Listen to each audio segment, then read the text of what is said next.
This is the Wheel of Time Spoilers podcast. Yeah, I have some announcements before we get into it today. Okay. Are these announcements for me? No, Okay. They are in my role as producer of podcasts at Fox and Raven Media. Excellent. Hot Nuance Book Club is starting its next season 2. Tomorrow, we're going to record our first episode. We are going to be going through Tamora Pierce's Song of the Lioness Quartet. So that's Alana. Fucking Alana. Yeah, and we're doing Alana. I love Alana. Can I Alana guest and on Faithful and Moonlight. And God, can you pull me in as a guest on that at all? maybe we might allow a boy once in a while. Possibly. You can tell me to shut up. It's fine. But that's what we're doing. So make sure to pick up those books and dust them off and reread them and come on over to Hot Nuance to enjoy that. Bree and Allie both have read them, but remember nothing because it's been like 20 years since they've read them, whereas I've reread them in the interim period and have reread them recently. So I'm going to be piloting the season through the books, and they're going to be rediscovering all the problematic gender dynamics that were endemic to the 1980s. I'm pretty sure I could today walk you through every beat of every plot from the first book of that quartet. Right now, without any rehashing or any reference. Right? Like, the rest of them... Now, and here's the problem. I didn't find the other 3 until 20 years later. Oh, yeah, you were telling me this. So I loved that yeah. first one. The other ones, I was too old, really, by the time I got to them to really enjoy them. And they didn't go the way I thought they were going to. After 20 years of rereading this first one and imagining where it was going to go, it didn't go there, and I was inherently just disappointed with my own expectations. You had an adaptation in your head and then against actual canon. Exactly.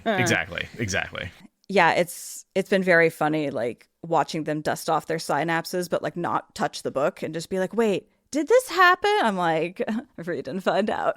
So that's one announcement. My other announcement is that Fox and Raven Media has taken on a new client. Ooh. And I want to point you all towards said podcast. It is very much not anything to do with fantasy, anything to do with books, anything to do with nerdery, really. This is a completely different topic. The podcast is called Black Girl from Eugene, and it is the public diary, open musings, thought, words, experience of a Black woman who grew up in Eugene, Oregon, which is the area I grew up in, give or take. It's not super far from where Seth is. If you're not familiar with Oregon geography, there's this one long valley.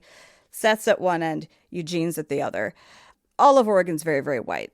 Eugene is very, very white, but also prides itself on diversity. So growing up there as a Black woman was an interesting experience. And she's now been a DEI coordinator for like her whole life in various capacities. It's called DEI now, but she's been doing the work since before it was called that. And she just has these raw, uncensored conversations about stuff and has been doing it for years. What does DEI stand for? Diversity, equity, and inclusion. Gotcha. And I've been listening to her for years, found her stuff really interesting, but her production value was like a person with not a lot of tech savvy using a phone. I've heard that before, yeah. Like that was the production, and it was rough, you know? Just really, and she didn't have any capacity to like edit it or put music on it, and like she didn't really want to edit it, but like, you know, the fumbling around at the beginning when you're not sure if this thing is on yet. Right. Like that kind of editing, she wasn't even able to do that. And so for years I've like had this like idea that I'm gonna take over production for her and like make her podcast a little bit more neat. But it took me 2 years of like poking at her and like trying to like nail her down because she's all over the place, like doing a million things and having a chaotic life. But I finally have gotten her nailed down. We've gotten a ball rolling. We've made several episodes together. And yeah, it's been a really cool experience. I enjoy getting to like tighten up the conversation just a little bit. She wants it edited just a skosh. So it's been really satisfying, very different from my normal fantasy work. And yeah, I would love it if you guys would all go check it out because she needs more of an audience because the podcast was really having erratic production for like a year and has lost a lot of its listenership. So if you're interested in any of the words I just said, or even just being cool just go give an episode a listen and like spike those downloads. So give me more about the content, right? So you told me like our involvement and like her production problems, but like what is she talking about in these episodes? That's not... It's very topical. It's kind of whatever's on her mind. So sometimes it'll be an incident like that Harvard plagiarism case thing where the Harvard president got forced out for plagiarism that's completely not plagiarism by the standards of all of her peers and colleagues like in the field. That incident she talked about. Other times she'll talk about like her experiences just in her life, like moving from Eugene to Texas, I think it was, and how different the Black community there was. Like there is none in Eugene versus like there very much is in Texas. So it's really all over the place. She talks about raising her grandkids. She talks about DEI projects that have gone badly. She talks about the racist board of directors at Oregon Country Fair. She was part of this huge explosion that happened with them like several years ago, and she talked about that quite a bit. It's just all over the place. It's very topical, but it always centers around her academic, professional, and lived experience as a Black woman, moving through very white spaces and trying to bring more equity and inclusion and diversity into those spaces, and how that has or has not gone well. So sometimes it's just her like journaling about personal trauma. Sometimes she's dissecting an extremely like topical news item that just happened. And where do I find it again? And you can find that. God, I still don't have a website. I need a website so bad. You can find that in the episode description. You can find it by going to Spreaker.com and searching up Black Girl from Eugene. You can look up Black Girl from Eugene on Instagram and Facebook. That's where she exists. And yeah, it'll all be in the episode description. I really need to build a website for Fox and Raven Media where you can just go find these things. Nodding. I am ashamed. I'm not ashamed of my work. I'm ashamed of my lack of doing a website. It's amazing how much the shame prevents us from doing the work. Such a wall of awful. It isn't it? Isn't it? To borrow a term from a really cool YouTuber. By the way, taxes this year are fucking awful. Speaking of avoidance of tasks that need taxes is a task that needs to be finished. Tackled. Ooh, good. It's like you're looking for an alliterative word. Like, I was. You need tactics. You need to tackle it. Yep. Is it making you feel taciturn? Truly. Is it tantamount to torture? Truly. Torturous. So yeah, those are my announcements. For once, I actually had announcements and said them at the beginning of the episode. Very proud of myself. Did you check for patrons? Did you do your homework? If all of you could have seen his face. Yes, I absolutely have checked into Patreons, and I would like to say that we've had 2 new ones this month, and I'm going to tell you how many we had for the month before really quickly. Sorry about that. Oh, that's terrible. I was feeling attacked, so I reversed. I Darvoed. Well done. Let's see. They make the easy filters easy. Well, I'm just going to say thank you very much to Smoke It Man. Smoke It Man? Smoke It Man. Like Rocket Man, but like Smoke It? Yes. And Smoke It Man. His icon makes it very clear as to what he's talking about smoking. And it's what we do smoke. So thank you very much. Smoke It Man. Thank you, patrons. We love you. Thank you. Okay. Hold on. No. I also want to say thank you to Pearl Lee. Pearl Lee. Thank you. And Mazuri. Not Missouri? Missouri? It's a Z, so however you want to pronounce that. Missouri. Well, I think Missouri in the book should change her name to have a Z in it, because that sounds way cooler. And I believe we have Matthew Couch as well. Matthew Couch. Thank you. Yep, so that's everybody. All right. Well, thank you to all of our new patrons. You're great. Thank you all. Okay, are we ready to dig into the chapter? I think we are. Chapter 2. The Dark One's Touch. And our symbol is the Flame of Tar Valon, for what should be obvious reasons. Yes, we're in Tar Valon. Why the Dark One's touch? Because it's not Alviarin with the Dark One's touch on her forehead. It's the food spoilage in the camp, and it's Elaida hearing about rats in the tower. Oh, and there's a ghost. That's right, the ghosts. Yeah. I think the ghosts are really the big point. Yeah, we've got food spoilage and ghosts, and not that rats in the tower are new, but Elaida hearing about the rats in the tower is new. Like, Alviarin was, like, mentioning that she was surprised that no one had noticed that yet. And then in this chapter, Elaida has finally gotten the news that there are rats in the tower. So it all adds up to the Dark One's touch. And it kind of feels like if the tower is a representation of the world, she's just now finding out that, like, bad, like, the Forsaken. I mean, I know she knows about the Forsaken, but, like, all this information is getting back to the tower that we've all known about since, like, Dumai's Wells, right? Which feels like books and books and books ago. I feel like there's a heavy element of analogy in this chapter. Yeah, about the speed at which information moves, not just across space, but also through bureaucracy and through hierarchy. Very much so. And how the tower comes to represent the world. And, like, there's one line where Beonin gets up to leave and she kicks the chair out, which is, of course, the chair, has been representing the Amerlin seat for such a long time. And here she goes undermining Egwene's Amerlin seat, right? Like, the analogy in this chapter is heavy-handed. Yeah, well, we're opening up the book again. He still has license to go with exposition to 11. All that beautiful prose and stuff. He can just go for it. Totally. And we start with Beonin's head. And one thing I found very weird is I kind of like Beonin after this, reading this chapter. I have the same feeling every time I go through this section. I'm like, yeah, you're totally right. You are breaking generational curses in a really positive way. You're continuing this awesome trend of your maternal family. You're thinking for yourself. You're getting your own thing done. And you're not following a cult of personality. Like, why are you doing, like, I don't like what you're doing, but I respect you. How? Right. Every time I read this section, every time I have that feeling. And that's how I know Robert Jordan is a fucking master writer. Because, like, how can I like the person who's betraying Egwene in this moment? Right. It's so...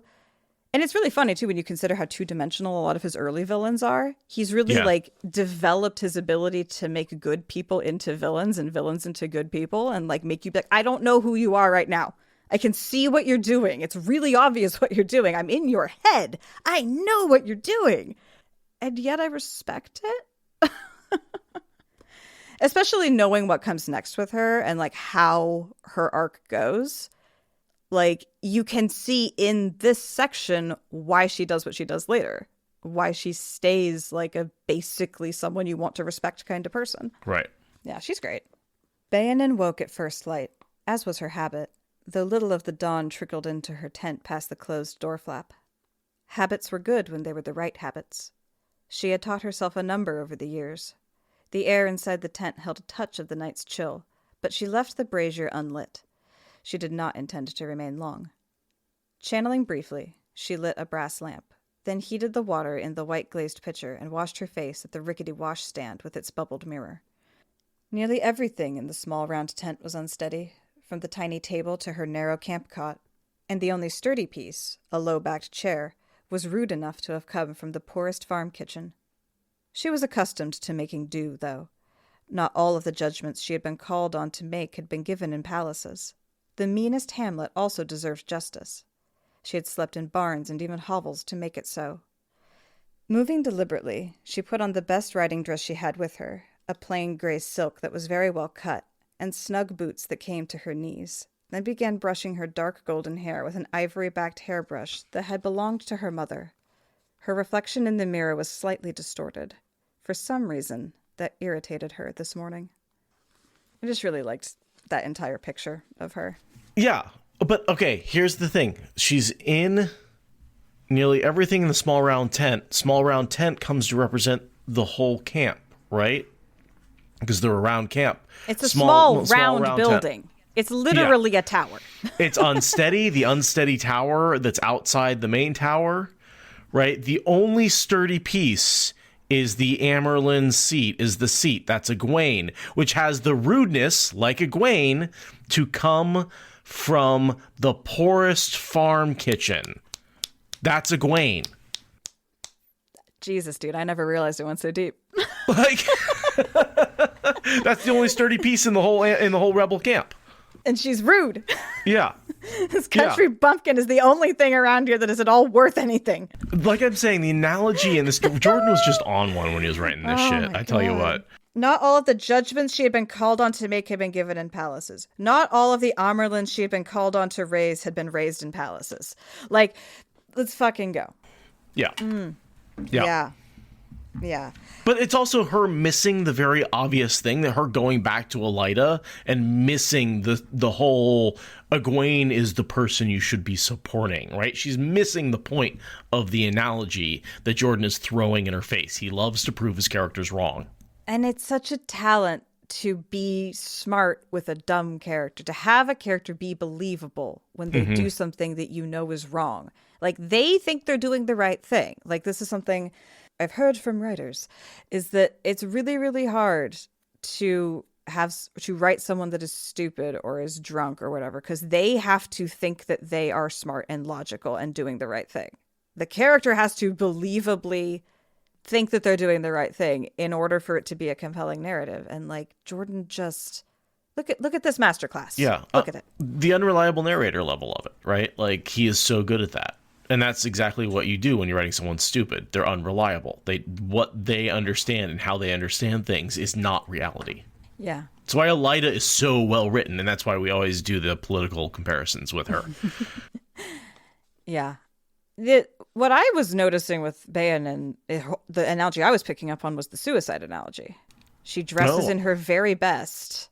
She dresses very deliberately in her best clothes, and then she fucking knocks over a chair and vanishes. Like, she's dead to them. She is completely severing ties. She's out. The rebellion's over. She thinks that the rebellion's over. She's done. Right. She's completely cutting that off. And that's Egwene's captured. Why even bother anymore? Yeah, she believes that the chair is no longer sturdy. She believes that it's over. There are layers to this analogy, I believe. I believe that she thinks she's in one analogy when she is, in fact, in another. But she's just so, like, she wants her image to be perfect in the mirror that is never perfect, right? Like, there's just this, like, finality and precision to her that I was like, because she's clearly not dying, but she is dead to them. Everyone in this camp is not going to talk to her for the rest of her life. She's giving up one life. Like, she is fully in Elaida's camp and can't go back now. But I think that, yeah, you're right about the chair, especially because of the fact that she kicks the chair over. She believes that the chair is useless now. I mean, she even talks later in the chapter about how Morfrin woke her up to give her the good news, and it hadn't altered her plans in the slightest. Like, she's very convinced that the chair is no longer the sturdiest thing. And she's wrong. And she will find out. And she ends up becoming an asset to Egwene. I don't think that it really makes a difference in the end. But, you know, Egwene manages to work with the situation. Sure. Okay, question. Once she could have taught the hills patience, yet that had become harder and harder since Saladar, and nearly impossible since Murundi. What happened to her in Murundi? What happened in Murundi at all? Is Murundi when they agreed to declare war on Elaida? Ooh, that makes sense. Yeah, because wasn't that when they met with the rebels? With the Mirandians, when they split off with the, and that's where they rested for a month. And then they hopped to Tar Valon. So what I think it's what she says to Elaida later is like, I did what I could to slow them down. Even once they started moving, I did what I could to slow them down. So when she describes her increasing anxiety, I'm assuming that's Egwene's increasing power and increasing drive and increasing direction is giving her, the slower down person, like conniptions. Right. Yeah, Egwene's constantly like, why is everybody just not want to do anything? And here's Beonin being like, just throwing the wrench into any gear she can find. Yeah. But in Murundi, as Zool is confirming, that was the whole lake situation. Yeah, It was on the border of Andor in Murundi. That's what she's referencing, is when Egwene was like, bitch, I'm the captain now. Look at me. I'm the Emerlin now, you know? Right, because it was a whole, they have to acknowledge that we are Aes Sedai, and if they don't, so you have to, I forget what it was they confirmed. Her power. With her. Yeah, but it was her power, basically, that she gets to deal with. The war. All the war, yeah. Yeah, that they were going to declare war on Elaida and that she was going to be in charge of it. Right. Oh, and according to Saman Nasai, also when she opened the Book of Novices. So yeah, it's the declaration of war, but I don't think Beonin's too upset about well, she is upset about the novices, but for the right reason. I think that's another reason why I like her, is she's pissed off for the right reason. Yes, I'm like, well, you're clearly not a dark one. Right. She's like, why haven't we been doing this the whole time? Right? Like, yeah. Why have we not been accepting all of these women? We have lost so much opportunity, which is what we all think. Right? She definitely is not the like, oh my God, change is bad. The White Tower has to be like the White Tower has always been, even though the White Tower is the way it is because it's influenced by Black sisters who don't want it to grow. This is the time to make changes and bring in the new sisters. So it's like, yeah, Beonin clearly like, okay, here's my thing. I think Beonin is 100% on Egwene's side, but because she swore an oath to Elaida, she is in severe cognitive dissonance. Did she swear an oath to Elaida? So, I mean, that's Elaida sent her to be the mole, right? On her side. Yeah. So one would assume there was some sort of acknowledgement or allegiance or, at least, yes, I'm on your side and I will go be your mole among the rebels, right? I mean, yeah, I would assume there was a pinky swear involved. Yeah. Right. So that's all I'm saying. Okay. Not like weird, like capital letters, like fourth oath, but just like the pinky swear of an Aes Sedai. No, not like the fourth oath, but like, yeah, hey, I'm gonna go be your mole, right? Like in the same way that the 10 Aes Sedai who are in the tower are the moles for Egwene, and her has sworn oath to her, right, that they will be not even to her, but just to the rebels. Right. Yeah. Because, I mean, Egwene didn't even know about them, right? That's the whole thing. She has to walk in and, like, she has to retake control of them, which she does by freeing them from the fourth oath, right? They're all very grateful for her for doing that. Well, that was because of the Black Aja hunters. I mean, that had nothing to do with the rebels or with Elaida. Yes, but that's how Egwene gets those 10 on her side, which aren't technically, like, that's because in a lot of ways... Right, because they didn't know her, because she wasn't raised yet. Yeah. Right. So I really like... I like the way that Jordan writes in different ways that she wins the allegiance of each different group. Of like, she spends the time in the rebels winning over that group. Then she wins the rebels inside the camp over. Then she wins over like her teachers, and she wins over like and everyone who doesn't won over, he just gets rid of with the Shan-Chan, which is really convenient. Very, right? Like, yeah. Thank you. Thanks, Shan-Chan. Like, it's like this horrible moment, but it really is just like, oh, the Shan-Chan are there to boost Egwene into power. All the bad guys in Randland are there to take out the good guys' obstacles to power. Convenient. That's convenient of them. Maybe too convenient. Sometimes it's on purpose, sometimes it's not, but like, how many times has Rand walked in being like, oh, well, I guess there's nobody here left to rule, thank you, I'll take that very much, please. Yeah.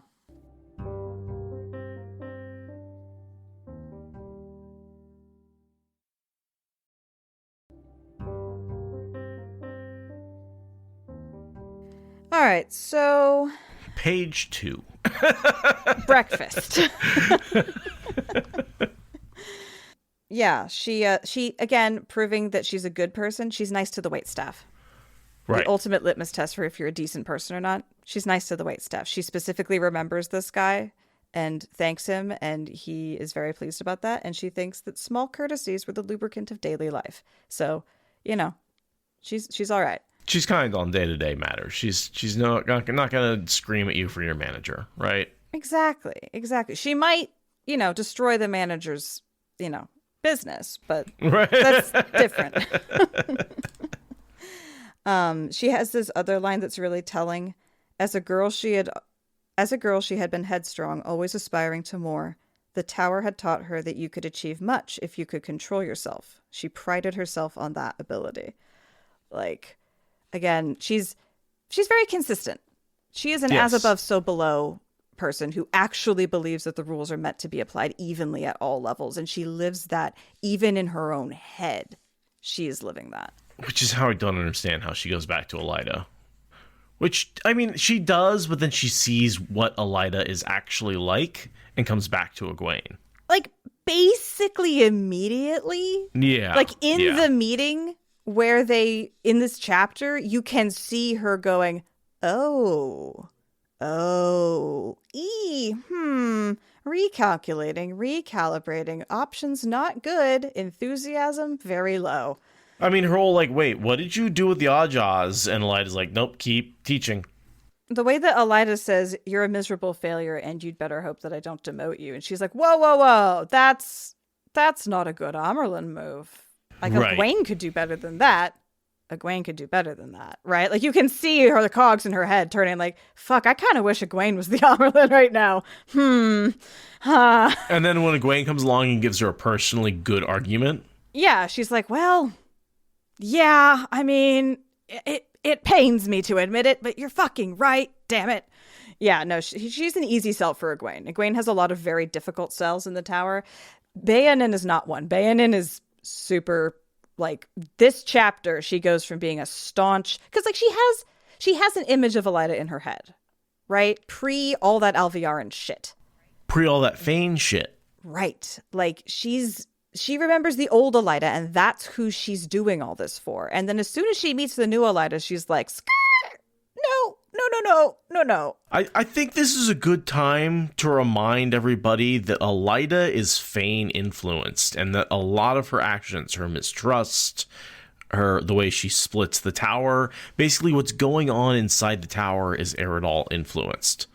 With a nice fat serving of Dark One on top. Well, sure. Alviarin. Yeah. Like, right. it's she didn't stand a chance. She was such a brittle, opinionated, strong-minded person in the first place. Either of those things might have been too much. You pile them together, oof. And do you think Alviarin was influenced by Fane? He did meet with her. Yeah, but it was more of a sketchy meeting of equals because she didn't trust him at all, like from the jump. So I don't think he was able to influence her in the same way as Elaida. Why do I believe, at least in the beginning, that Fane's ability to influence people was actually...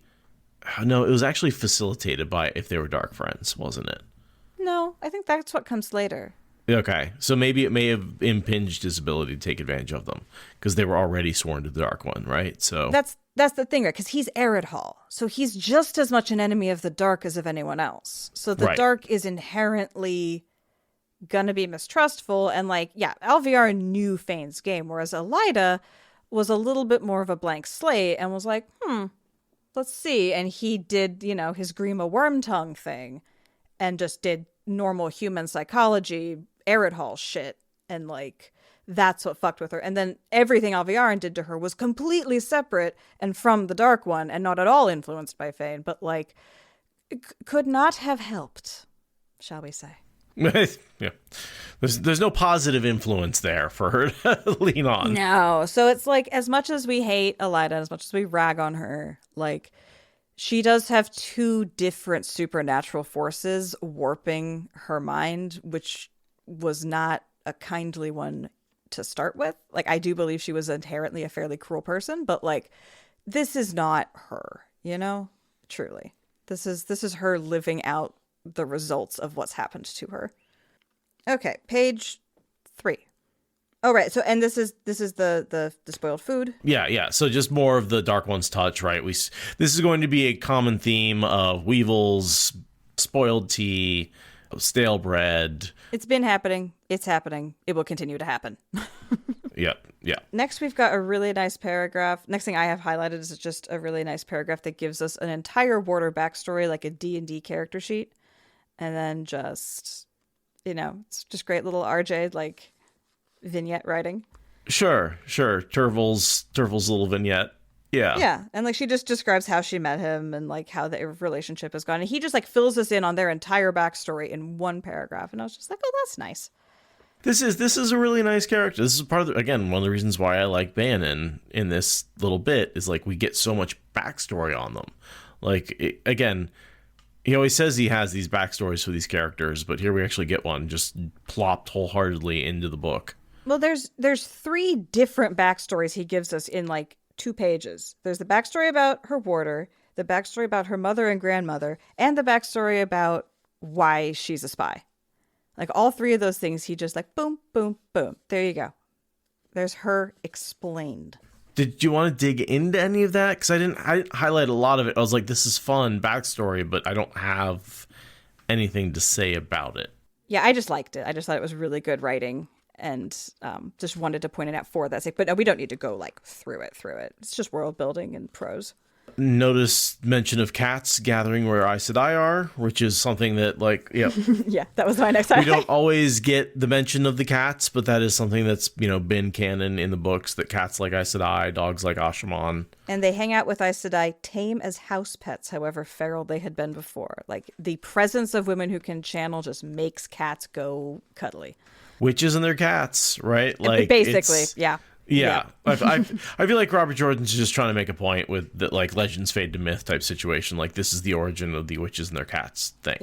Yeah. I did see an interesting, again, no sources, summary that the reason, and they did make a logical leap in there, but like the Black Plague was the reason that women were considered witches.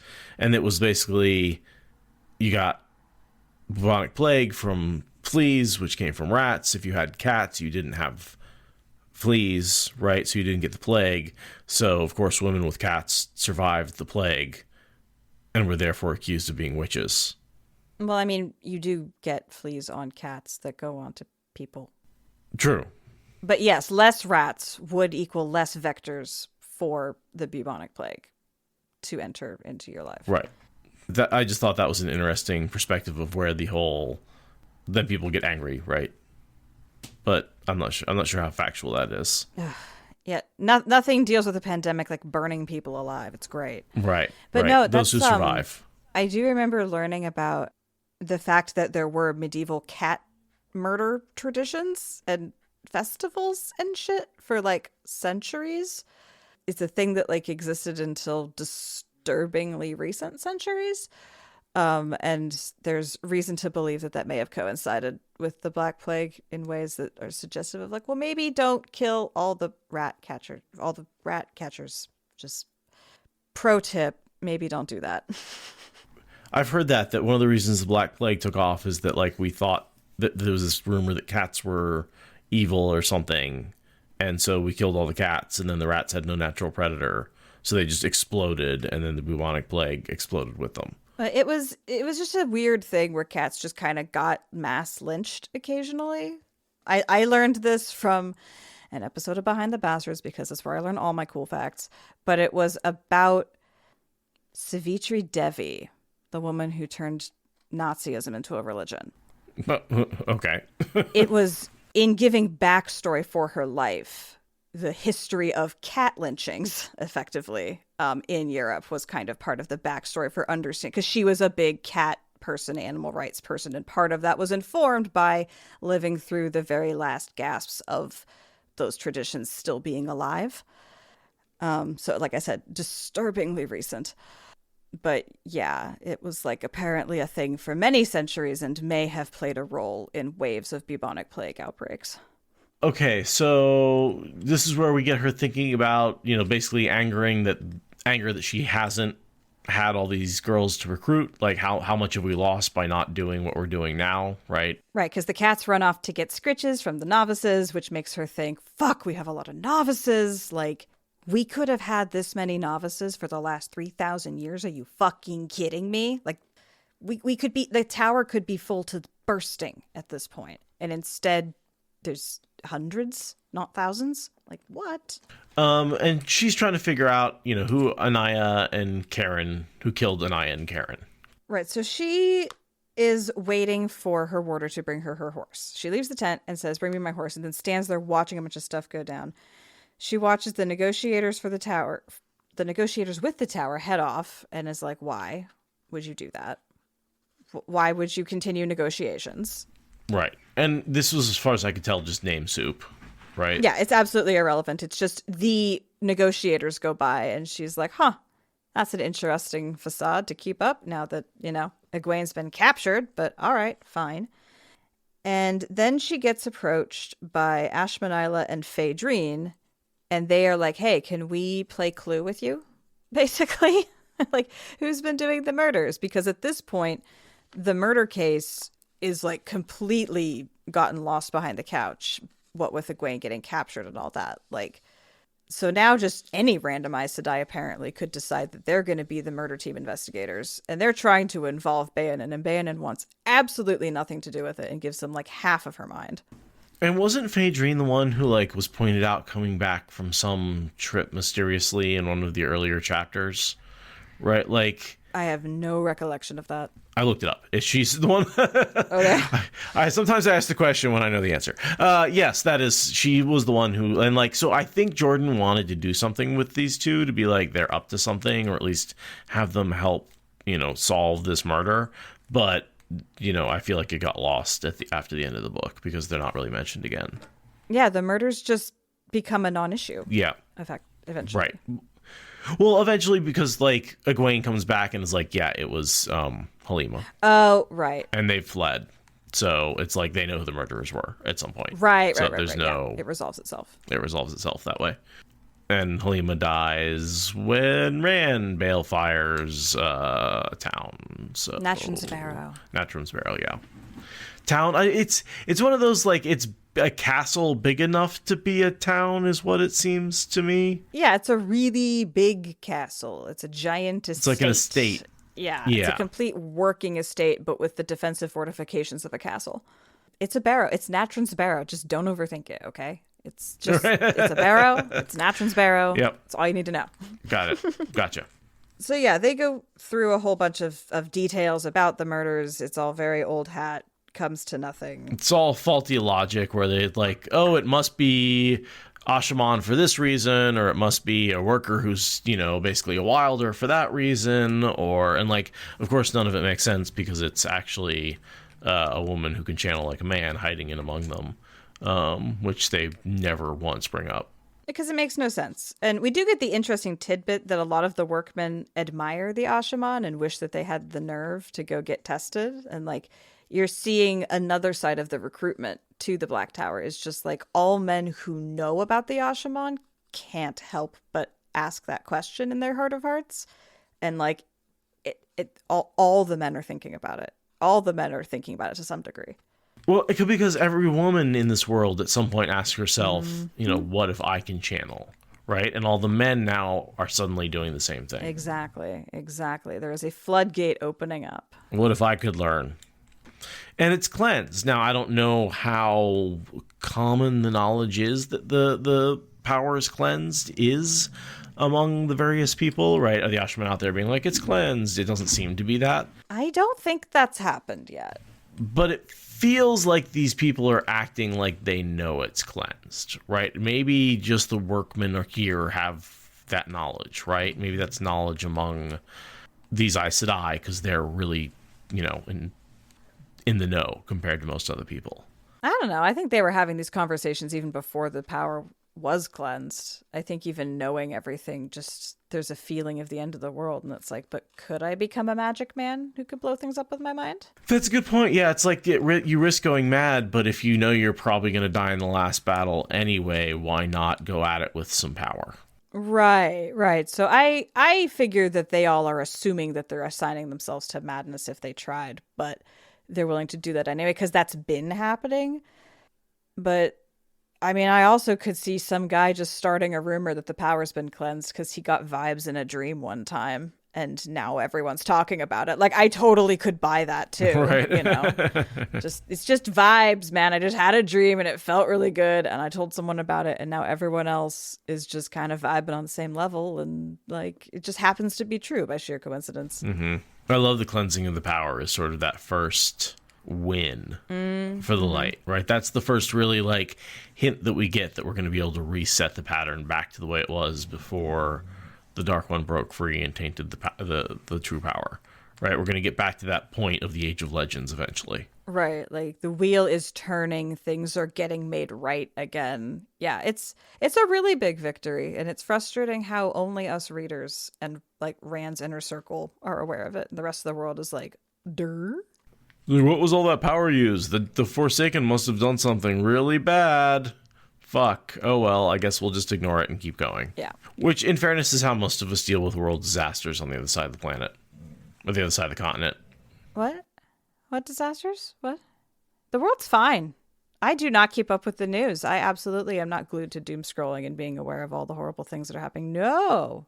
Good, because it's not healthy if you do something like that, And I'm glad you don't, because I would want to make sure that you, my podcast partner, stay healthy. It's long term. So I'm glad you don't stress yourself out thinking about all the ways in which the world is really oppressing a large number of its people for the benefit of a relatively small group of people, and how your participation in society and even recording this podcast is probably contributing in some ways, especially since we put ads on it. So I'm really glad to hear you aren't doing that either, because that would suck if we were both doing that. That'd be bad. No thoughts about that whatsoever. There is no ethical consumption under capitalism. But you can have an ad-free version of this podcast on Patreon. Yes, that's slightly more ethical. It's not like using computers has a carbon footprint or anything. Electricity is free, okay? There is a free lunch, and it is electricity. I gotta say, in the Pacific Northwest, with all the hydro dams, we do get pretty goddamn lucky that I feel pretty guilt-free about using as much power as I use, which is not much. Yeah, because dams have no problems. Shut up. They're different problems, okay? It's different problems. It's not global warming problems. I mean, it's one problem at a time. Back to the book. Safe space. Back to the book. God damn it. Too much real world. Back to the book. Let's see. Get it? Damn. Traveling. Damn it. Traveling. We got to think about traveling. Yeah, so first of all, we've got a light breeze that blew through, which is just like, I guess that supports the fact that you could do a lava stream through a gateway. I don't know. I just feel like with the pressure difference, you should end up with hurricane force winds through these things. Like, you have different elevations. There shouldn't be light breezes. I guess there's magic involved. I'll get over it. Yeah. Magic. The custom of privacy has already attached itself to traveling. It's the one thing Aes Sedai are really good at, is figuring out how to make something super duper private. And so they've already figured out like the size of tent they need and the timing that they need in order to give everyone the space that they need to travel with absolute encryption of their whereabouts. Again, another reason why I like her just absolute wonder at the weave of traveling, right? Which is just this right, this wonder of learning and learning new things, right? Like, there's a reason Beonin really, it's hard to hate her after being in her head for this moment. Yeah, she doesn't just love the power for its own sake, like Jolene, who's like, the power, I love heroin. This is her intellectual awe at the fact that this ancient weave is in her grasp again. There's just this, like, it's like staring at a work of art and being like, it's survived for this long. But except that Egwene rediscovered it, but that doesn't make it any less like magical in like the lowercase sense. And yeah, it's, how do you not love someone who just admires things for their own historic value rather than necessarily like what it can do for you or like how it makes you feel? It's just the sheer wonder of it. How do you not like that? So yeah, they get to the tower and Travail is like, girl, what are we fucking doing? Yeah. Why are we here? And she's like, just don't ask any questions. I know what I'm doing. And he's like, well, I have known you for 20 years. I'm like Lan. I can read your mind when you're doing something stupid. Doesn't stop her. He offers to kill Elaida for her. Ah, that's my favorite. He leaps right to, well, you're a good person and there's absolutely no way that you've been a fucking double agent this whole time, because that would be super unethical, misethicalness. So clearly you're here to kill her. Let me take the bullet. Let me take the fall. I'll do it for you. Quick. I promise it'll get done. You'll have to get rid of me, but it's fine. And she's like, oh my God, I love you as a warder, but like, go away. Yeah. I'm actually betraying Gwen to Elaida, so not helpful. Thanks. Yeah, like you wouldn't understand, man person. Just get out of my hair. Yeah, bye. She sees a dead Aes Sedai from 40 years, right? Dead 40 years. Yeah. Which is, again, the Dark One's touch, right? We're seeing dead people, which apparently has been happening a lot more in Tar Valon, it feels like, than anywhere else. I bet it's like with Min and how visions attach themselves to Aes Sedai more strongly than normal people. I bet ghosts of people with power are more likely to show up than people without earlier on in the ghosting. And also, you're more likely to see ghosts around people of power. Yeah, and that. And maybe even more so that. Right. Maybe it's that any ghost could come through, but being a person who channels makes the the thinness of reality a little thinner in your vicinity. And also, where's the Dark One's attention? It sure as hell feels like a lot of it is on Tar Valon right now. I mean, yeah, absolutely. His eye has got to be fixed on the White Tower at all times. Like, of all the places in the world that have the staying power of the Dark One, it's the Tower. Like, Tar Valon has set itself up as a force of good who will battle the Dark One in some capacity, like, more or less since 5 minutes after the breaking.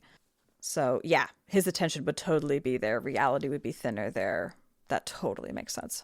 And so, yeah, Beonin is on a quest to give the weaves to the Seanchan. I mean, Elaida. It's like, oh, hey, by the way, I know Egwene said there was going to be a war and a raid on the tower, and a bunch of you are going to get kidnapped. But here's a bunch of mystical, magical weaves for you to teach them for when you do get kidnapped. I just...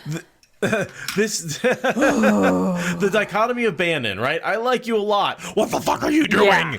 Yeah, absolutely. It's like, I hate every one of your actual decisions, and yet I love everything about you coming up to that decision. Why, Beonin? Why? But yeah, this is the Seanchan getting the weave for traveling. This is the end of this weapon only being on one side. This is the end of Seanchan not having this advantage. Like, here it goes. Here it goes. This is what breaking containment looks like. Good fucking job, ambitious lady. And then I think this is pretty funny. Beonin goes, she had always wondered why some weaves, such as illusion, could be placed on yourself, while it's impossible to make others, such as healing, touch your own body.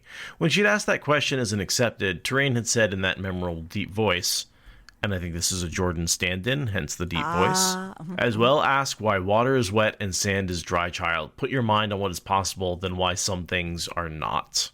That's him telling us to go have a love affair with anyone at all. Stop thinking about how to use gateways and asking me weird questions that are on technicalities at book signings. Right. That's literally him saying that. Oh my God. Literally, because people are like, wait, why can these weaves, why can you make yourself not appear to channel, right? You put that on yourself, but healing doesn't work? Like, I'm sure somebody asked him that, and he put this in there to be like, you know what? Go teach birds to fly, or birds to swim and fish to fly, right? Like, the rules are the way the rules are. The rules are the rules. It's just gravity. We don't know why gravity, but gravity. Deal with it. Right. Yeah. And so it just seems like he's doing that in this situation. He's looking straight at us right through the fourth wall and being like, sit your ass down, go get a dog. I don't care. Stop asking me these questions at book signings. It's just how the magic works, okay? Yeah. No, absolutely. Memorably deep voice. Mm-hmm. That's Robert Jordan for sure.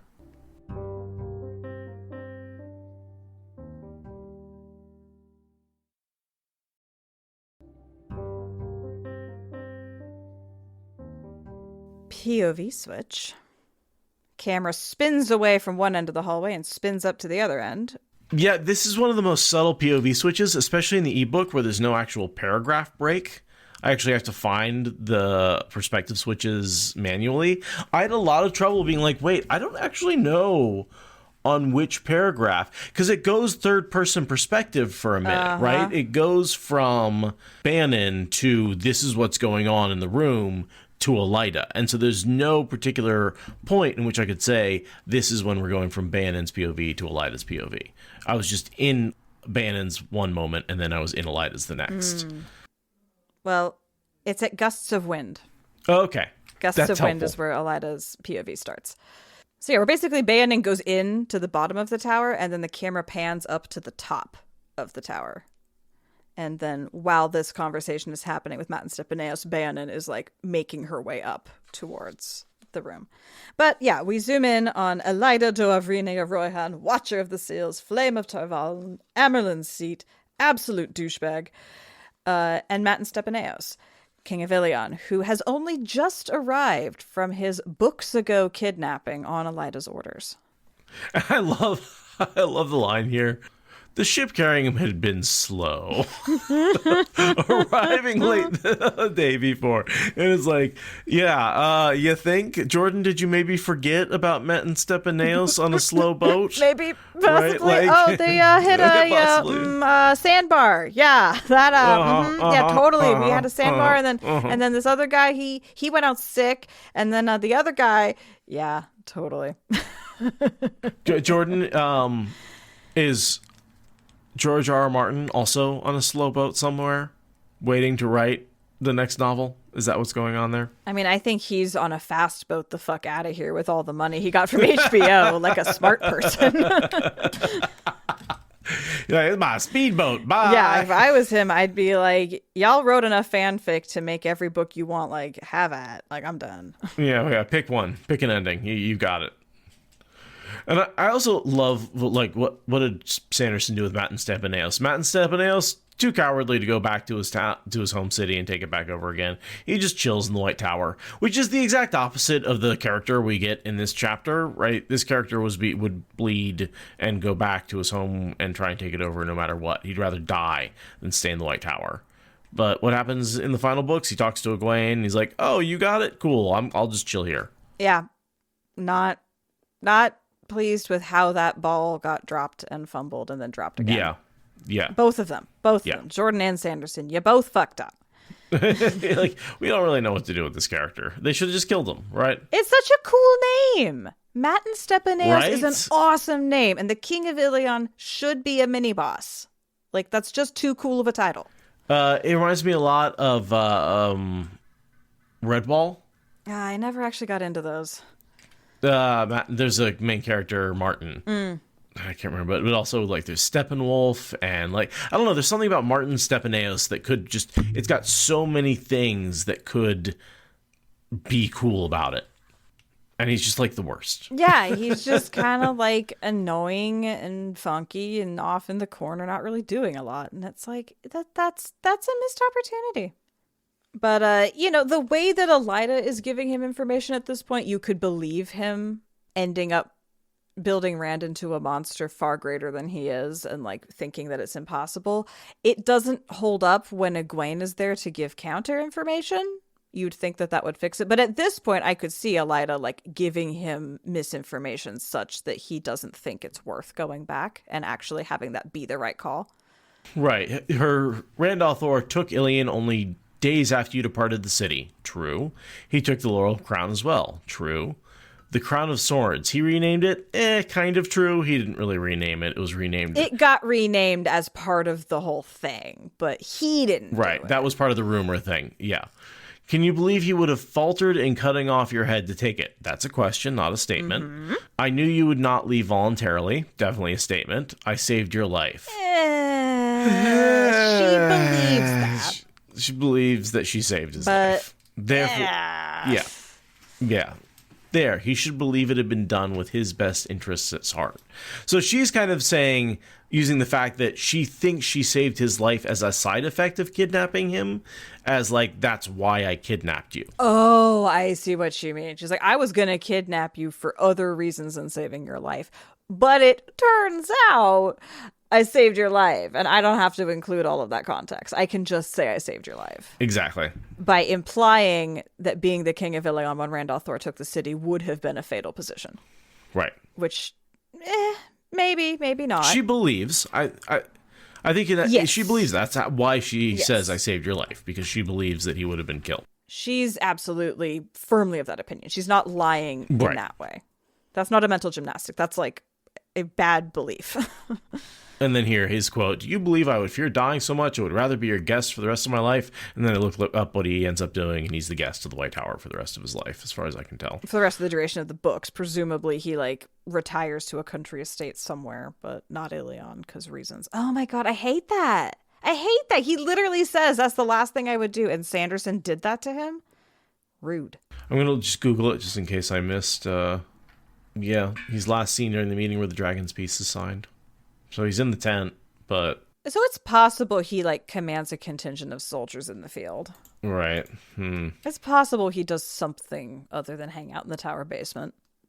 But we should have seen it. We should have seen him being like, I might not be the current king of Ilion, but I'm the former king of Ilion, and I call on Ilioners to ride behind me on the left flank. And, like, you know.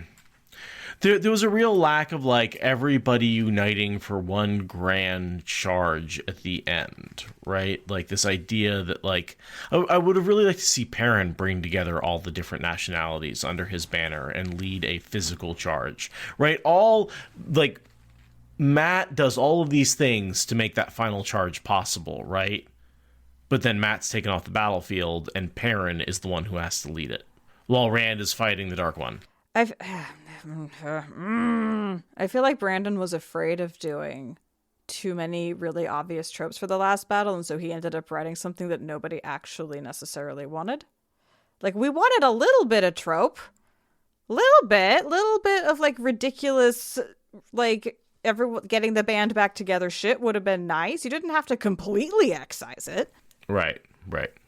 Man, should have made it 5 books. I understand why that was not an option for Brandon, because, you know, he also has a life he had to live. Unacceptable excuse, if you ask me. But yeah, I mean, he should have just kept writing it forever. It would have been fine. Okay, so I love this little bit about how her clock that she's using still has the blue stole on it because she hasn't gotten a chance to get that re-enameled, because it brings up an example of so many corporations that end up buying out another corporation.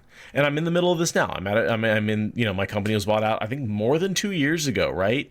And I still am constantly finding branding and signs and, like, stuff from the old corporation that it's like, yeah, it takes effort to swap this out.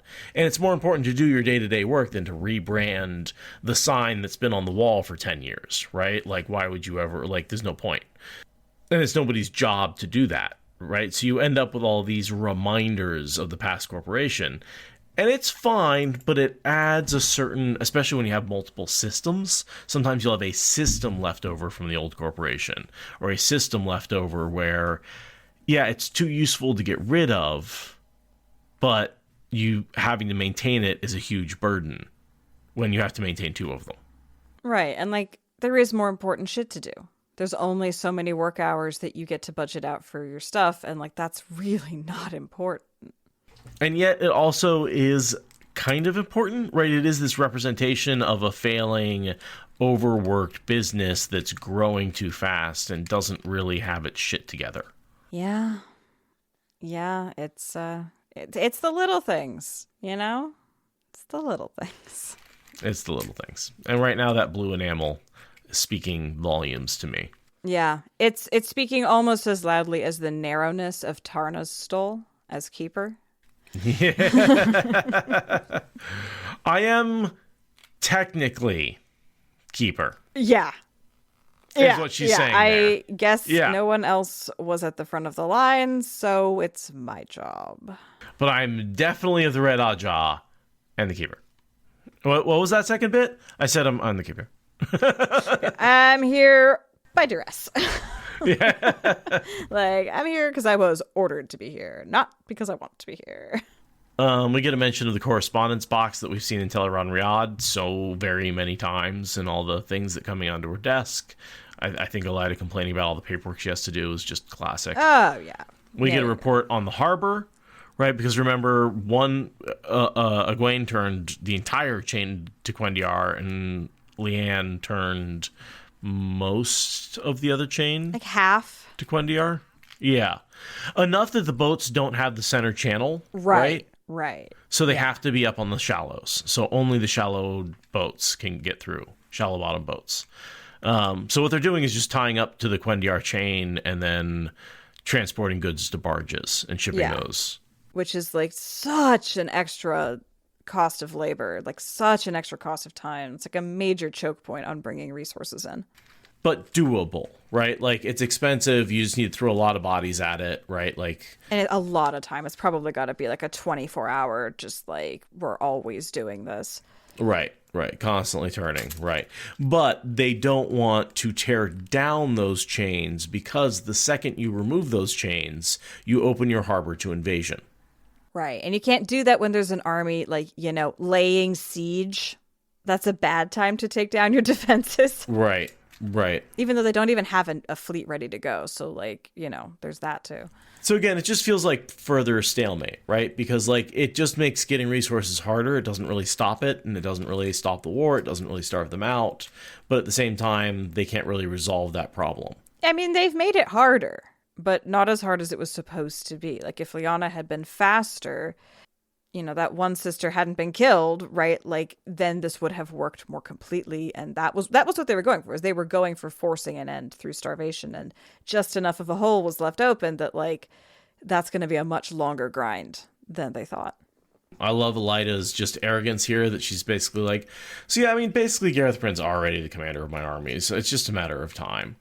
See, this was one of those moments where I feel like we got a flash of the old Elaida and the Elaida that in a different world might not have been the worst Amyrlin, because she's thinking about how she doesn't want her this is how Egwene thinks about it, is I don't want my people killing my people. This is a temporary problem. We are going to fold back together into one unit when we're done, and we need to create as little reason for acrimony as possible in the meantime. And it's like, that's something that the old Elaida probably would have thought. This is a hint of who she could have been. I'm going to disagree with you, because I think there's a huge difference between Egwene's "these are my people" and Elaida's "these people are mine." One of those implies I am responsible for these people. I am there to protect them. Elaida's like, these are my possessions. Nobody will take them away from me. Which is why, she does in fact not hit the target. She does in fact overshoot and miss and not stick the landing and get captured by the Shanshan instead. She would not have been a great Amyrlin under any circumstances, but I guess I can see this whole, like, she understands conservation of resources, and, like, the old Elaida would do a better job of making sure the Ajahs work together because she sees the value in having them work together. Not necessarily because she's a good person who thinks everyone should get along, but because, like, Ajahs who work together can get more shit done. Right. I mean, she thinks at some point in here about how, like, she has to undo this insane mess that Alviarin made because efficiency is down so fucking far. Like, the Ajahs not working together isn't working for her. It's like, she's not, at her core, she doesn't have to be the worst. And you see a hint of that, and then she just falls right back into, like, these are toy soldiers I get to knock over if I don't like them. And it's like, oh my God. Beatings will continue until morale improves, right? Like, that's her mindset, is just like, yeah, very much so. And she's going to make people acknowledge her as their leader, whereas Egwene does in fact make people acknowledge her as their leader, but she doesn't set herself out to do that. She sets out to be their leader, and then eventually people acknowledge that she's like, Elaida is just trying to impose it by force of will. Egwene does it, right? And I would say Egwene doesn't seek to impose to be the leader, but seeks to impose the respect of being a leader. Like, I am a leader. Whether I'm your leader or not, I still expect the respect given to a leader. And I respect you the way a leader should respect the people around them. Right. And Elaida can't grasp that. Not in the slightest. No. Which is why, it's a two-way street. And I think Egwene has realized that it's a two-way street. Right. But you see Elaida, like, almost get it. She almost. Yeah, sometimes. But it's the slight differences that really make a good leader and a bad leader, right? Yeah, it's subtle on the one hand and profoundly different at another point in the process. Like you said, it's just literally an ordering of words in one way, but, like, look at the difference in the results. Yeah, these are my people, these people are mine, right? Same words, different sentiment. different sentiment entirely. And so, the streets are covered with garbage because nobody wants to go out on the streets because they see dead people every time they do and they're terrified. Which, valid. Right. You can't pay the garbage men enough to go out and collect garbage, which is already a shitty ass fucking job, right? Especially before the days of modern garbage trucks. Oh my God. Yeah, totally. Again, Elaida's response to that is, okay, well then beat them until they go out and collect the garbage, which is not ever going to work. Yeah. And the streets will stay dirty. Beat people up until they do the nastiest job that they're refusing to do out of fear. Like, how is this going to work? Where do you think this ends? So I was doing my notes at the laundromat today because I was just doing laundry, and that song was playing. Bitch, I said what I said. Right? I don't know if you've heard that song. Oh yeah. And it was coming on just as I read the end of the next paragraph, where Tarna turns to her and says, "None in the red that I know of, but people in the city are adamant they've seen what they've seen." Bitch, I said what I said. What I said. Bitch, they've seen what they've seen. That's what came into my head. I was like, nice. I had to read that over and over again, which was just like saying to Elaida, bitch, they've seen what they've seen. Doja they're dead Cat people, is all right? in the tower. Right. I think it's Doja Cat. And the coincidence was just like, it was playing when I was reading that line, and I was like, I have to highlight this and talk about it. That's great. That's awesome. I love that. Yeah. And I like that there's not a lot of doubt about the existence of ghosts, because apparently it's one of those things, if you read the prophecies of the dragon, it's just like, oh no, the ghosts are a sign. It's kind of like really weird weather events or something. It's like, oh yeah, we're going to see these 100-year storms every other year. That's going to be a sign of climate change, right? That kind of thing, except it's ghosts. Well, I mean, there's no blood rain and locusts, but there are dead walking, right? It is very much like Tarmangeddon, Armageddon. We're rhyming here. Right, yeah. If the aliens came down, if a mushroom cloud goes up, if Florida vanishes, there's certain things where you're like, ooh, that seems like one of those things I was told about that signals the end of days. Cool. I don't know. Florida vanishing at this point, I'd just be like, what did Florida man do this week? Right? Yeah. Well, and I mean, there's not going to be a Florida by 2100, last I heard. It's going to be all underwater. Pants says 10,000%. That's a lot of zeros. That's a lot of zeros. Never realized Tarmangeddon equaled Armageddon. Oh, yeah, totally. Yep. That's one of those ones that Jordan gets you with every once in a while. Wait, he pulled the sword out of the stone in book 3? Yes, it's an Arthurian legend analogy. He pulls the sword out of the stone. He becomes king. Yes. Yes. There's Mount Doom. I'm sorry. Doom. Yes, there is Mjolnir. Mjolnir. Which actually, if you look at my name and you say the H is silent, it's Set, which is the Egyptian god of which you're based, rather than Seth, the Christian, I'll call it God. Yeah, where's Seth from? Third son of Adam and Eve. That's God killed Cain. God? That's not a god. That's a human. Well, whatever. Human, God, they lived in the same way that Aes Sedai aren't really humans, right? They lived longer, right? They have biblical lifespans. They have powers. Some demigod shit. All right. He begat a lot of people. All right, he's one of them begetters. He likes to beget it on. Wow. Anyway, about this here book. Oh, okay. What about it? Well, I was gonna go off on a question about water. We've also got the really funny Elaida line about thinking that the Royal House of Andor is the key to winning Tarmangeddon, and so she's going to get Elaine back in hand, because that's how you're going to win Tarmangeddon. That's funny. We've talked about that. That's just, there's a mention here. But the thing I really wanted to talk about was water, right? So she's kind of like Elaine, right? She's dealing with the lifeblood of a city being, trade and water and sewers. We're talking about sewers. And they talk about how there's water still coming in at the upriver end of the island and is distributed to water towers and blah, blah, blah. The sewers are clogged at the downstream side, but the water intake is fine. And I mean, they're not drinking river water, are they? Because, that's not potable. Like, why?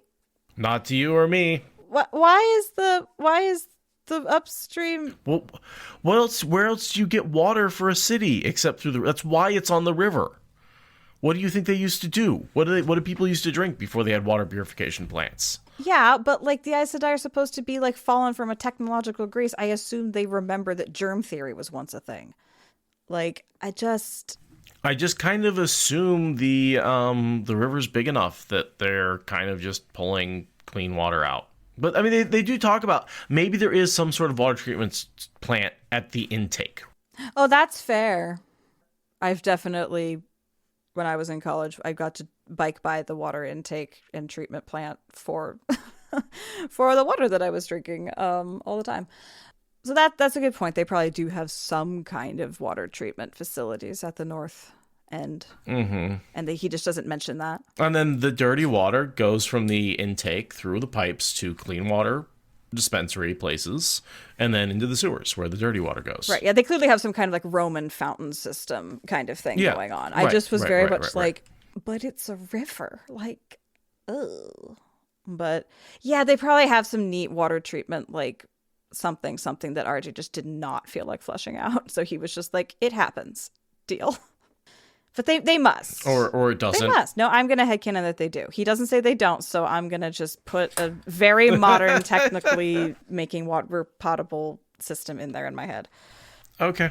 You just really want to live in Tar Valon where nobody has dysentery. Look, who would want to live in Tar Valon with dysentery? Who wants to live in a medieval city? Literally nobody. It's a terrible concept. I mean, there's a reason everybody's drinking tea. You boil it first. That is super valid. People started dying a lot less when tea became popular because they were boiling their water. And there's a reason the Aes Sedai are constantly drinking tea. They do not have good water treatment facilities in Tar Valon. Yeah, that's a really good point. It's a really good point. They've also got lots of cool like central heating stuff going on. So maybe they just like boil a lot of water. Anyhow. I'm imagining how you could use the power to like facilitate pumps and filtration. I mean, if we go to the show, they use it. That's like the intro weave is filtering bullshit from water, right? That's that whole thing they try and get Nynaeve to do. Right. And she drinks the dirty water. God. But that's the show, not the books. That was a finger cage scene for me. That was unpleasant. I didn't like that at all. Did not enjoy. But no, I'm thinking more like Quandiar infrastructure with like little like humming one power like standing flow things that just like help it operate. I think it'd be pretty cool. And I assume the backlog is just trash builds up. Someone needs to go in there and pull it out every once in a while, and nobody's been leaving their homes because of all the dead people, right? Oh my god, yeah, it's probably like I watched this horrifying video about sewer divers in India. Don't look that up if you want to sleep well at night. Yeah, no. It's bad, no. But presumably with their dysentery-riddled standards, that's what they've got going on here in Tar Valon.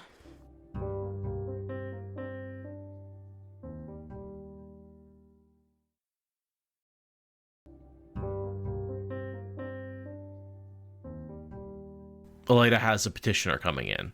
And I love her reasoning where she's like, ooh, it's been so long since anyone came out to petition me or talk to me or be around me or want to do anything with me at all. And part of me is like, yeah, that's what happens when you punish everybody around you for existing. It's very much like, yeah, I have no friends, right? Like, woe is me. And it's like, well, that's what happens when you like... I've been watching Adventure Time, so I want to compare it to Lemon Grab. Again, yeah, I know you're shrugging at me, but those of you who will get the reference, which is this ruler who drives off everyone around them by being just completely obnoxious and then complains when they're all alone. The way that Elaida handles Beonin in this scene proves that she deserves zero friends. Yes. Like, Beonin comes back like, hey, not the success you wanted, but I do have some stuff to report. And Elaida's like, tell me why I shouldn't demote you and throw you out on your ear this very instant. It's like, whoa, why would anyone like you? That's awful. Yeah, and there's this long paragraph where she says everything she did. I don't think we need to read that. No. But it is this, like, explanation of her just constantly undermining the rebels to try and keep them from accomplishing anything. And she did a pretty good job for quite a while until Egwene took over. Yeah, I mean, you see the momentum that Egwene has to push uphill. It's like pushing water uphill in a sieve. Beonin is the one punching holes in the sieve. Beonin is the one adding more water, increasing the slope. Right. She's everything that Egwene was fighting against, truly. And she's not even a dark friend. She's not even working for dark friend purposes. Like, it's so frustrating. I mean, but again, one of Robert Jordan's favorite theses, right, is that sometimes your worst enemy in a literal sense is a person doing all the right things for all the right reasons, and they just happen to be wrong about who they aligned with. But other than that, it's not evil in the slightest that's actually getting in your way. And of course, Elaida's like, oh, she's accomplished nothing. And then she goes, so, yeah, I might have accomplished not exactly what you wanted, but I have all these awesome weaves to teach you. At which point, Elaida nearly falls over her face, just salivating for them. Right. And also just casually drops the really important intelligence that Egwene can communicate with the rebels. Right? Like, she doesn't even seem to realize the information that she's leading with. She's just like, oh, yeah, by the way, what you thought was a closed comms line is super, super open. Just FYI. And here's where we get a lot of her reasoning about, like, if anyone's like, well, why is she doing with Egwene? It doesn't make sense that she just keeps her on the inside. She just dismisses her, right? She just sees her as a child, as a novice that's going to be broken with some spankings, right? She just does not understand Egwene the way we understand her, as a force of nature, rather than as just, like, an uppity novice who got put in place of the Amyrlin seat so the real sitters and sisters wouldn't be punished when the rebellion eventually failed. Yeah. Which is kind of also what she was, but she also tends to be, but no one expected her to be Egwene, Amyrlin seat, force of nature, destroyer of minds.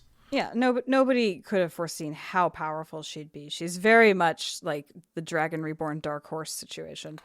But, like, she has all the information she needs to realize that Egwene is not a child.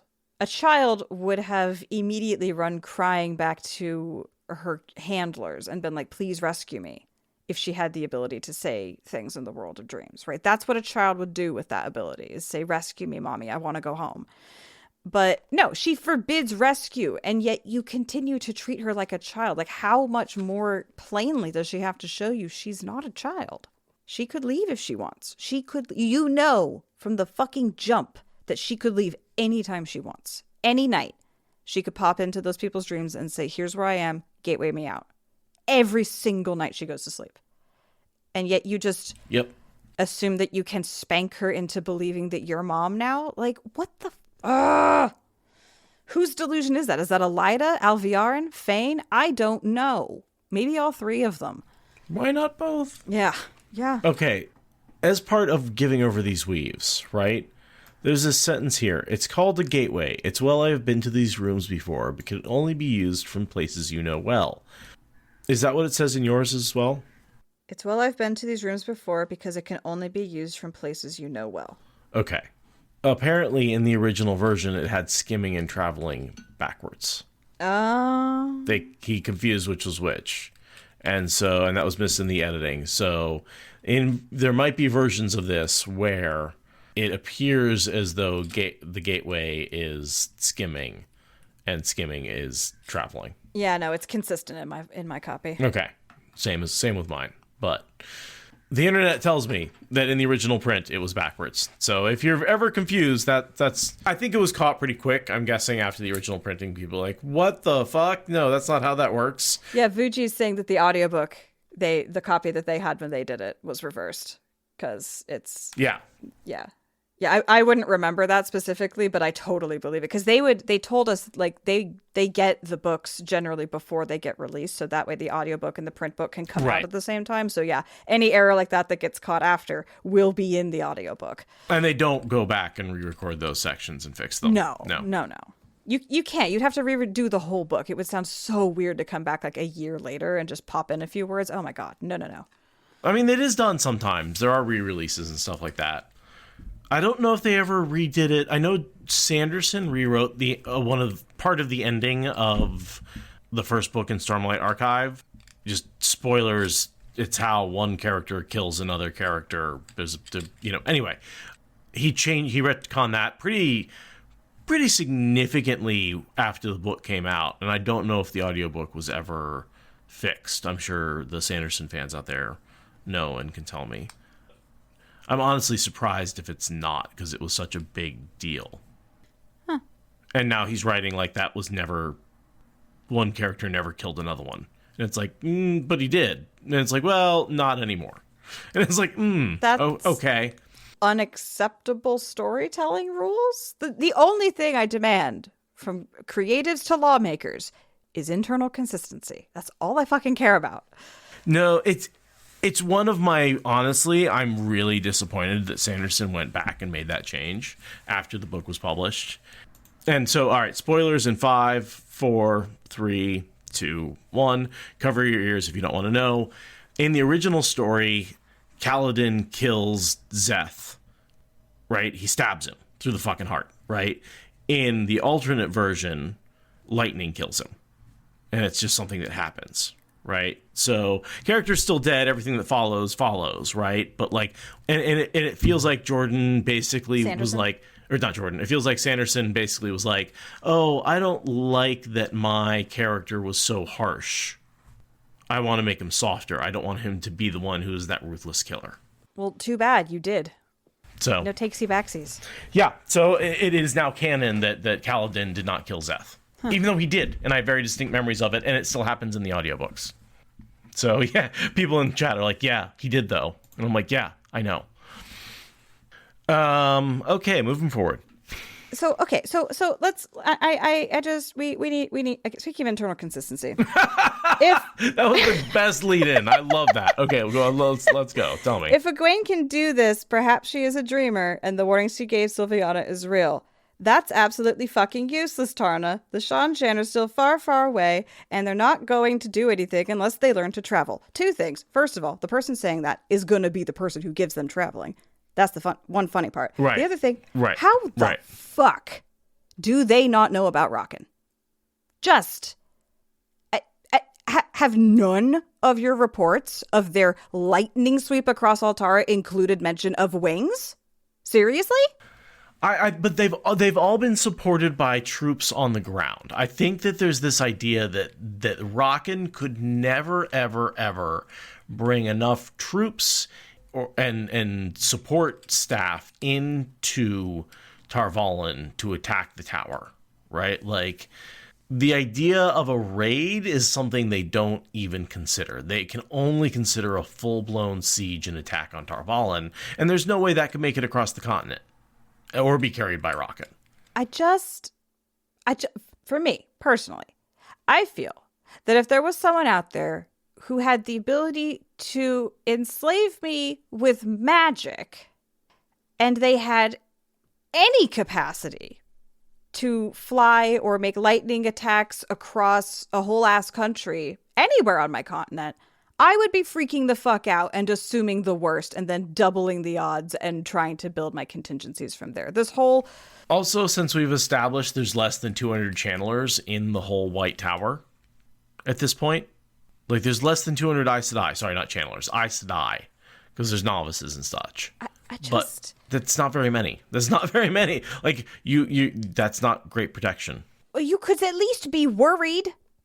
You could at least have concern that, like, well, we don't know quite how they managed to, like, strike at Amadicia without alerting any of their neighbors. Maybe we should consider that they can move troops. Amadicia is a military nation. And they got attacked from the air.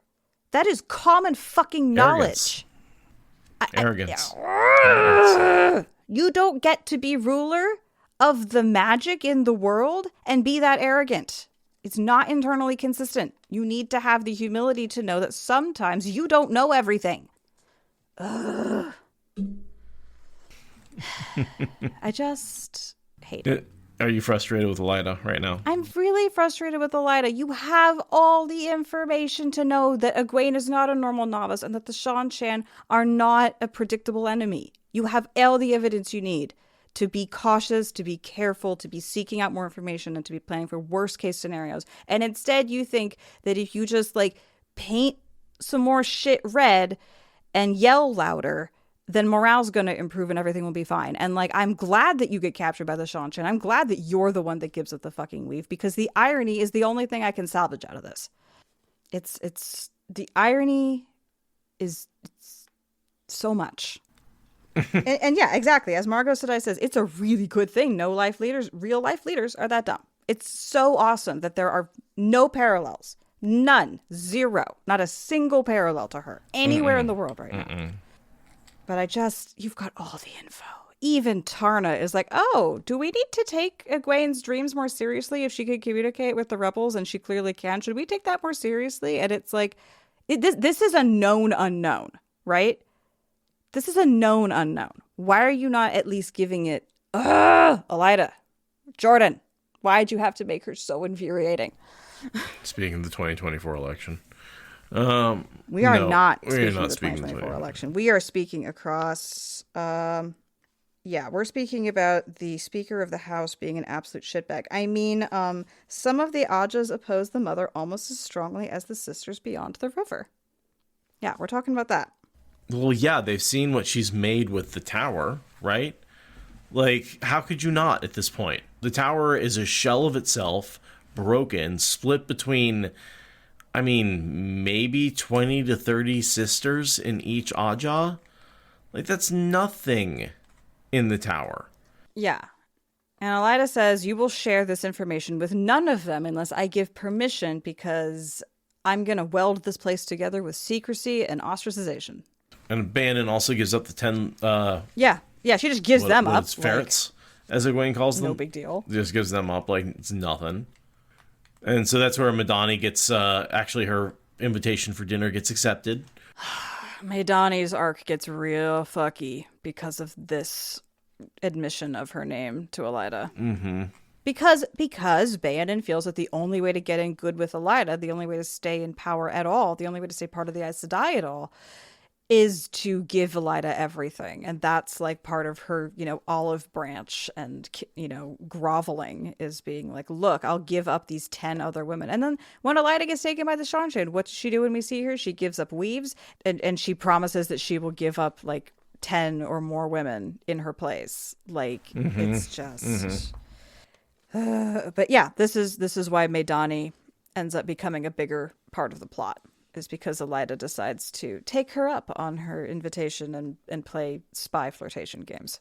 And remember, Maidani is forced by the Fourth Oath to want to be there with. So she's not willing to be there on her own.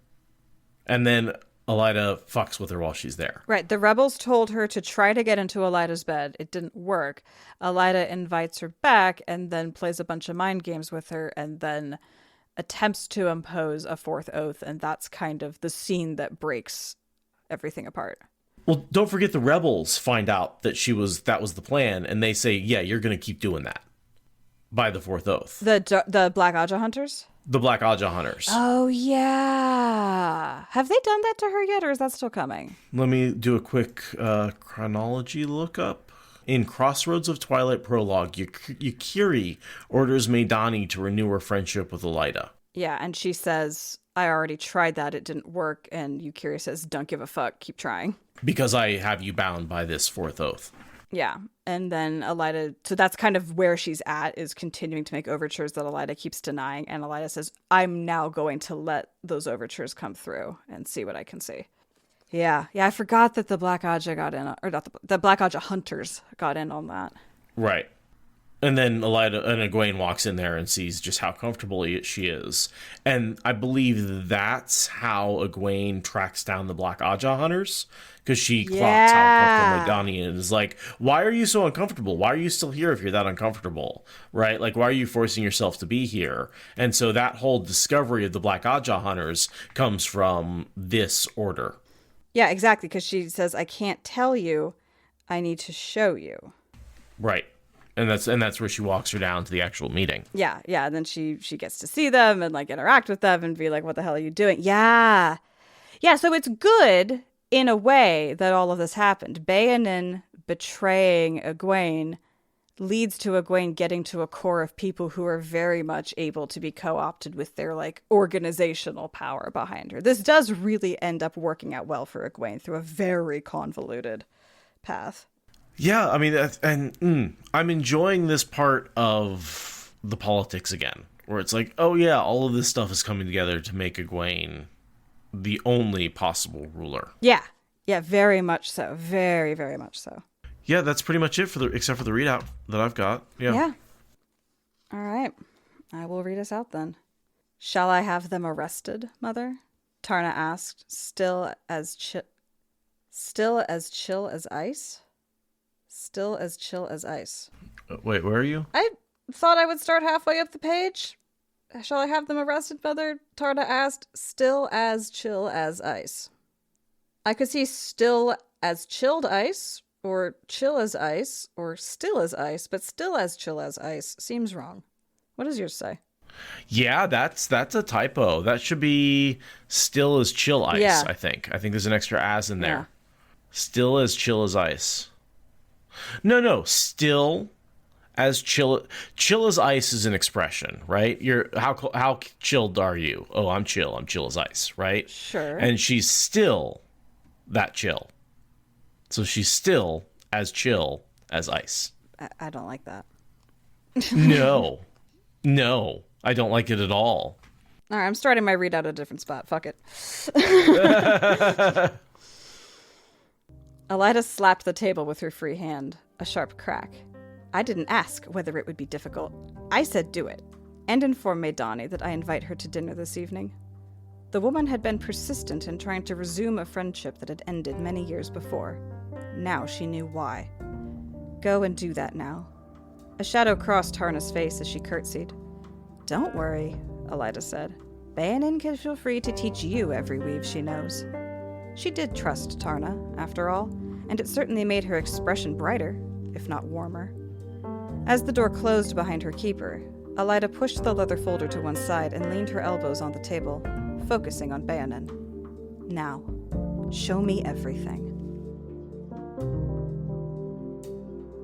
And there you have it. And that's it. Yeah, that's Elaida. Oh, and next week we get to some dark friendery stuff. Yeah. Oh, yeah. Next week is Arengar time. It's Forsaken. Hell yeah. It's a meeting at the gardens. This is a great chapter. Fun. All right. Oh, I can't wait. Yeah, this one was fun too. I'm having a lot of fun as we're going through these chapters again. I feel like I'm finding things that I've never, because this is really the point where I don't know these books as well as I know the first 10. Yeah. And so I'm realizing all sorts of things, that the assumptions I made are wrong, that, they're not changing the big events for me, but in a lot of cases I'm like, wait, why are those minor characters doing that thing? And I'm like, oh, that was their motivation. I didn't realize that. So we really get to lean on everything we've created in terms of our rapport and our regular book chat, that now we just get to come together and like rediscover these books with our friends in this like very like specific, consistent format. And it's a delight. It's an absolute delight that I look forward to. Definitely. All right. Thanks, everybody. I'm going to turn recording off, and we'll see you next week. Bye. Bye.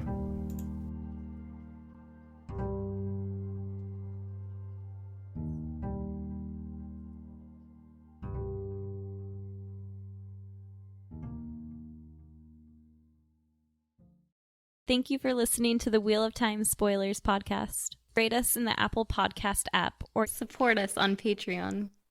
Is that good enough?